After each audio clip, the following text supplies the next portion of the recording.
Yesu chopalo akbena wo da. Wenye kwana matolo akbena wo do.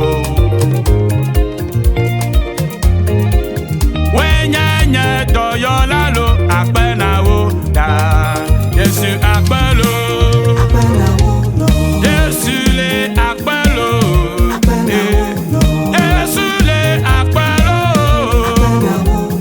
Yesu akbelo akbena wo. Hallelujah. Praise him, praise him, praise him. Yesu akbelo. Yesu akbelo. Yesu akbelo. Yesu le aiko, aikolo.